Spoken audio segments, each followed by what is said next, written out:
Hey guys, Zeta here, and today is a double review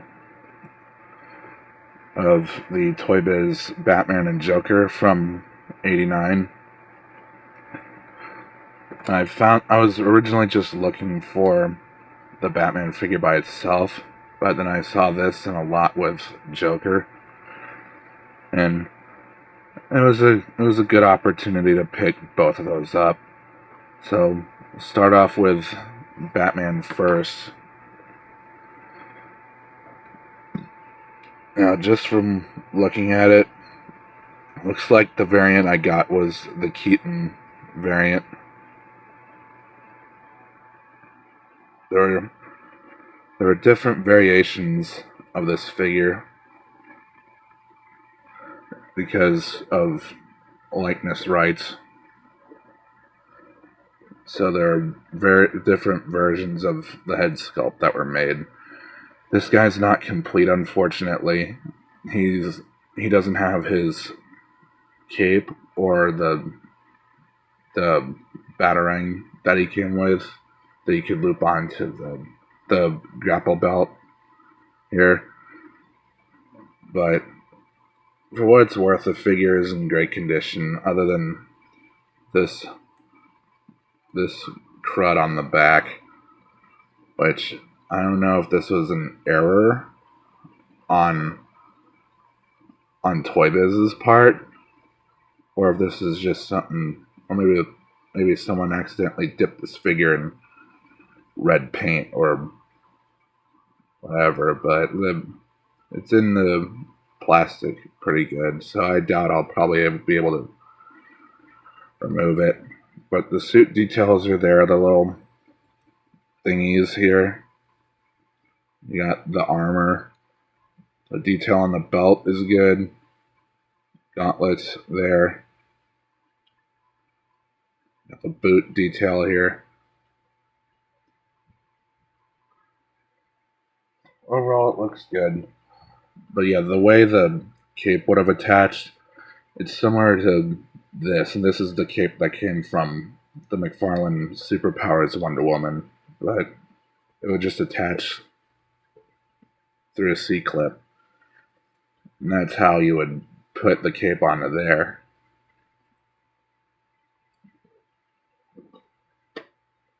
But yeah, that's I've had this for. This was probably one of my favorite Batman figures growing up. I remember the belt broke off, but what you would do is you would take this and it would just you would attach it onto something and you would just zip up there. I thought this feature was pretty neat. And it just zips into the belt like that. Articulation wise, the head can swivel. Arms do a full 360. Leg moves forward this far, back really far, and you have a bend at the knee, so he could kick himself in the back if you want him to. Overall, it's nice to have this again, and just looking at the Batman logo there, it's actually nicely printed on there for being about almost a 40-year-old figure at this point.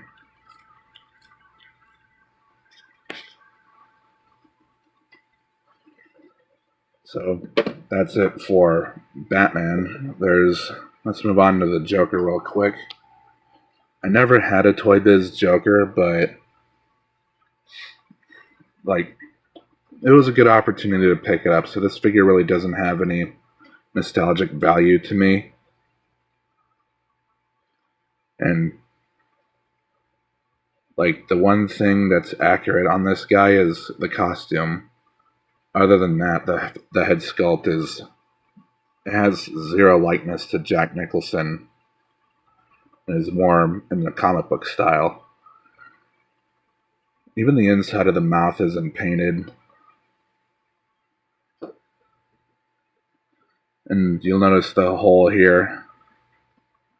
That's because, and this figure's not complete either, but he would have come with a hat, a walking cane, and a little water pump squirter that has a hose that you would plug in to the back here, and water would shoot out of the little hole here, so you could get a little whiff of his posy.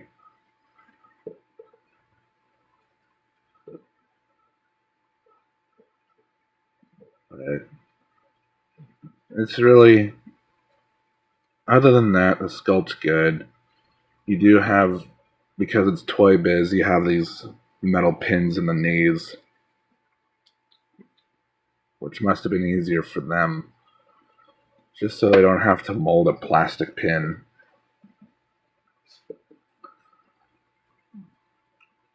Articulation-wise, the head can swivel. It's just like Batman's. The arm can do a full 360.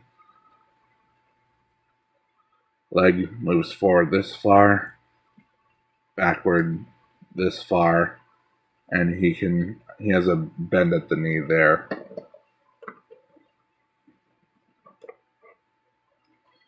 Which compared to Batman, he has a much deeper bend than Joker does.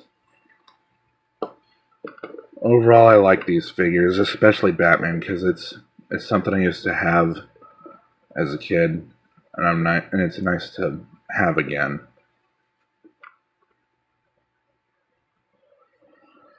Just to get into size comparisons, though, here's a bunch of other. Since these were inspired by Kenner superpowers, here's a superpowers Wonder Woman from McFarlane, and just because he came back for the Flash movie, here's the Flash movie version of Michael Keaton's Batman. And there's a definite size difference between the old version and the new one. It's obviously different companies, so different size classes.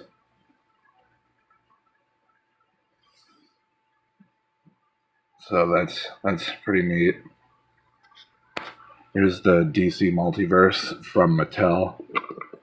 And he's not standing upright, but this figure, I assume this guy came with a grapple gun too. Yeah, he did. But this figure was kind of inspired by this one, with the all black suit and the accessories.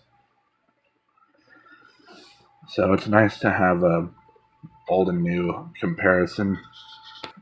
Here are the animated versions of Batman and Joker alongside the Toy Biz ones. And they look good together. And looks like the Toy Biz version is slightly taller than this one, just because of the ears, and obviously Toy Biz is taller than animated here. And here they are next to some other childhood figures. Like here's the Capture Cape Batman and Virus Attack Mr. Freeze from Mission Masters, and then the Gamma Blast Batman from the Spectrum of the Bat. So really nice to have this guy again.